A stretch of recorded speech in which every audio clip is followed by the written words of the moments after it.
Jalen Carter is lined up as the right side defensive tackle here. The rookie from Georgia is going to notch the first sack of his career in the first game of his career on this play. The play begins and Carter shoots across the face of the left guard, so he is isolated against the centre. This is a purposeful redirect off the snap from the defensive player. He's hoping that he can draw the left guard's attention with him, creating an open lane to the quarterback for the blitzing linebacker who comes behind him.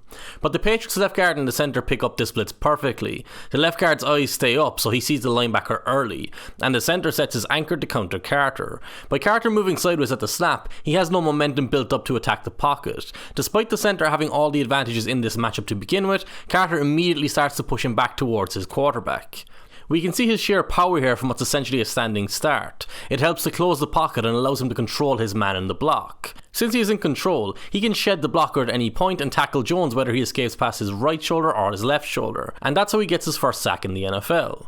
That's a good play. It's not spectacular, it's not a play that will last in anyone's memory outside of Carter's because it's his first ever sack. And even though that's the only time he's sacked the quarterback so far, Carter actually already has far more impressive plays to showcase his skill set. A skill set that suggests he's already a special player and will be pushing to be Defensive Player of the Year this year rather than Defensive Rookie of the Year this year. Let's go back to the very first play of Carter's career. He's the left side defensive tackle this time. The Patriots are an empty and Mac Jones isn't a scramble threat, so Carter knows before the ball is snapped he can immediately rush the passer. He can jump straight off the snap. It's important to remember that Carter is 6'3" and 314 pounds. Yet despite his size, he's the fastest player to react to the snap, the fastest to move off the line, and his hand speed is such that he executes a swim move on the right guard so that he's cleanly beaten before either defensive end has even engaged their offensive tackle fully. That's insane athleticism.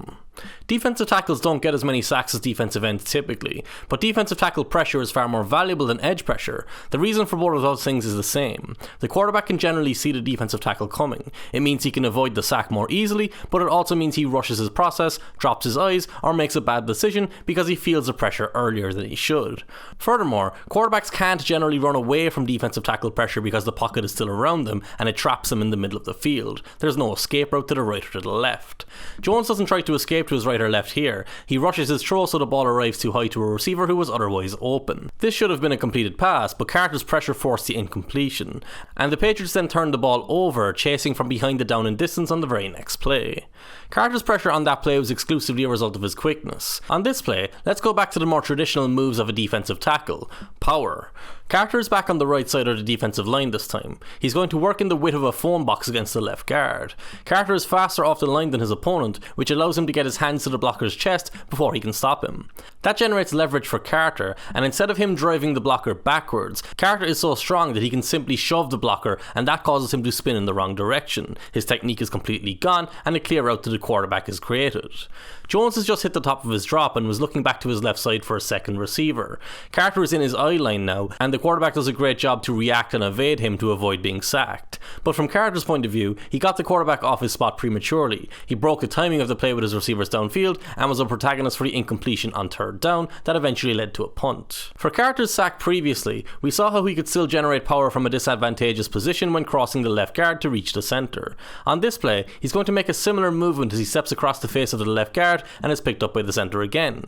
The left guard's attention goes to the outside, so while he's in close proximity to his teammate on his inside shoulder, he's not going to help him if Carter bull rushes quickly. Carter is immediately underneath the centre's shoulder pads, so he has the leverage to drive up through his chest and move him backwards. David Andrews is a pretty accomplished NFL centre. Not many players have ever made things look as easy against him as Carter did here. He again forced Jones off his spot prematurely and broke the timing of the play, even though the quarterback still found an outlet in the flat for the first down.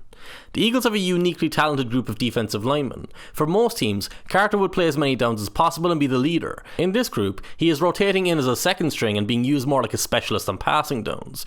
Carter will never be the focal point of the opposition's game plan because of this, but when he does draw a double team, that won't stop him from being effective. Here we see the full breadth of his talent. He uses another exceptional swim move to beat the left guard before the centre picks him up. Critically, Carter comes out of his swim move still low. His pad level is into the chest of the centre, who is in an upright position.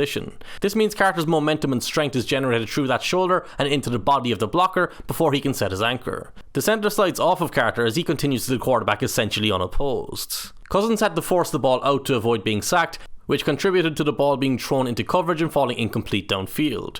Carter drew 2 defenders and was still face to face with the quarterback immediately after the ball left his hand. The ease with which he is generating penetration is only matched by the variety with which he is generating penetration. Here we see him split the defenders to go through the gap by first beating the guard with his speed, then being too big and strong to be knocked off course on his way to the quarterback from the side.